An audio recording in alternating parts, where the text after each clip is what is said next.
दोस्तों अगर आप कार मैकेनिक हैं, जेसीबी मैकेनिक हैं और कुवैत आना चाहते हैं तो ये वीडियो आप लोग पूरा देखिएगा, क्योंकि आज इस वीडियो में आप लोगों को बताऊंगा कि कुवैत में कार मैकेनिक को सैलरी कितना मिलता है, कितना घंटा ड्यूटी करना पड़ता है, कितना घंटा ओवर टाइम चलता है।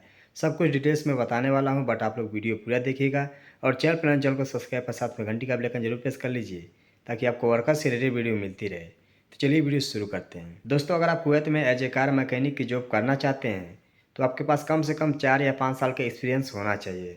अगर आप हेल्पर में आना चाहते हैं तो उसमें भी आपके पास 1 साल का एक्सपीरियंस होना चाहिए ताकि आपको सामान के बारे में जानकारी हो। क्योंकि मेरा ही एक दोस्त है, अभी कुवैत में 1 महीने हो गया, कार मैकेनिक की जॉब कर रहा है, ठीक है। तो उससे मेरी बात हुई और सब कुछ डिटेल्स में बताया कि यहाँ पे कैसा वर्क होता है, कितना घंटा ड्यूटी होता है, कितना घंटा ओवर टाइम चलता है, कितना एक्सपीरियंस पे कितना सैलरी मिलेगा, हेल्पर में आने के लिए कितना एक्सपीरियंस होना चाहिए, सब कुछ उस डिटेल्स में बताया। इसके लिए मैं ये वीडियो बना करके आप लोगों के साथ शेयर कर रहा हूँ ताकि जो लोग as a car mechanic, JCB mechanic, bike mechanic आना चाहते हैं उनको इस वीडियो के माध्यम से जानकारी हो। तो गाइस अगर आप जेसीबी मैकेनिक या कार मैकेनिक में कुवैत आना चाहते हैं तो कम से कम 4 साल का एक्सपीरियंस होना चाहिए, तभी आपको ईजिली जॉब मिलेगी। और हेल्पर की बात करें तो आपको स्पैनर के बारे में पता होना चाहिए, टूल के बारे में पता होना चाहिए कि कौन सा साइज होता है, ताकि आपका जो पार्टनर होता है, जो लीडर होता है, वो आपसे मटेरियल मांगे तो आप सामान तुरंत ला करके उसको दे सकें, ठीक है। अगर आप हेल्पर में आना चाहते हैं तो आपको सामान के बारे में जानकारी होना चाहिए, ठीक है। और बात करें कि ड्यूटी कितने घंटे की होती है तो गाइस नॉर्मली ड्यूटी 10 से 12 घंटे की होती है, ठीक है। जैसे कि 10 घंटे की ड्यूटी है तो 1 घंटा कटिंग होता है खाने के लिए, तो 9 घंटे की ड्यूटी होती है, ठीक है।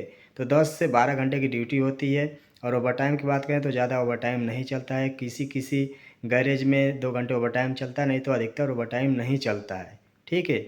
तो जो भी लोग आना चाहते हैं वो सोच समझ करके आइएगा, क्योंकि यहाँ पे ओवर टाइम नहीं चलता है। और सैलरी की बात करें तो अगर आप हेल्पर में आएंगे, आपके पास जानकारी है, 1 साल का एक्सपीरियंस है, तो आपको कम से कम 120 या 125 केडी आपको सैलरी मिलेगी हेल्पर में। लेकिन तो आपको थोड़ा बहुत जानकारी होना चाहिए, ऐसा नहीं है कि सामान के बारे में पता ना हो, कौन सा मटेरियल कौन सा है, ये सब के बारे में आपको पता नहीं है तो बहुत ही मुश्किल होगा। ऐसे लोगों को जो मिलना बहुत ही मुश्किल है। आपको सामान के बारे में जानकारी ज़रूर होना चाहिए, ठीक है। स्पैनर के बारे में पता होना चाहिए कि स्पैनर कौन सा साइज़ है, कौन सा क्या है, मतलब ये सब चीज़ के बारे में आपको पता होना चाहिए, तभी आपको यहाँ पे इजीली जॉब मिलने का चांस है, ठीक है।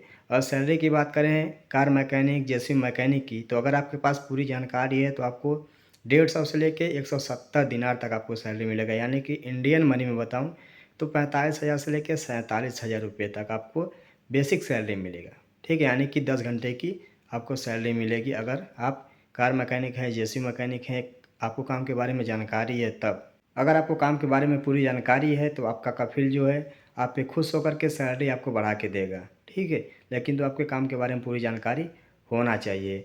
और हेल्पर की बात करें तो इंडियन मनी में सैलरी बताऊं तो 25 से लेकर 27,000 रुपये तक आपको मिलेगा एज ए हेल्पर। उसमें आपको थोड़ी बहुत जानकारी ज़रूर होना चाहिए। तो गाइस ये है रियलिटी। 10 घंटे की नॉर्मल ड्यूटी होती है, 10 से 12 घंटे की, और कभी कभी ओवर टाइम चल जाता है, इमरजेंसी रहता है तो। हालांकि ओवर टाइम बहुत कमती चलता है गैरेजों पे। और एक बात कि यहाँ पे जो गाड़ियाँ होती हैं ज़्यादातर स्पोर्ट गाड़ियाँ होती हैं, रेसर गाड़ियाँ होती हैं, सुपर गाड़ियाँ होती हैं, तो आपको उसके बारे में भी जानकारी होना चाहिए। अपने इंडिया में स्पोर्ट गाड़ियाँ बहुत कमती हैं, लेकिन तो यहाँ पे बहुत ज़्यादा स्पोर्ट गाड़ियाँ चलती हैं, ठीक है। तो आप यहाँ पे आएँगे तो ऑटोमेटिक आपको धीरे धीरे अभ्यास हो जाएगा, आपको हर एक चीज़ के बारे में जानकारी हो जाएगी। कोई भी नया बंदा जाता है तो पहली बार थोड़ा मुश्किल होता है, तो जैसे जैसे आप वर्क करेंगे आपको पूरी जानकारी होती चली जाएगी, ठीक है। क्योंकि यहाँ पे ज़्यादा स्पोर्ट गाड़ियाँ हैं, रेसर गाड़ियाँ हैं। और एक बात कि आप लोग सोच रहे होंगे कि कुवैत का वीज़ा कैसे मिलेगा, कैसे जाएँ, क्या प्रोसेस होता है। तो गाइस वीडियो के डिस्क्रिप्शन में आपको ऑफिस का नंबर मिल जाएगा, उसके ज़रिए आप बात करके अपना वीज़ा अप्लाई कर सकते हैं, जा कर के इंटरव्यू दे सकते हैं। लेकिन तो आपके पास एक्सपीरियंस ज़रूर होना चाहिए, मैं बार बार कह रहा हूँ, अगर आप एज ए मैकेनिक आना चाहते हैं कुवैत में तो, ठीक है। और यहाँ पे मैकेनिक को बहुत अच्छी सैलरी मिलती है, 45 से 50,000। जो यहाँ पे पुराने हो गए हैं 60 से 70,000 भी कमाते हैं।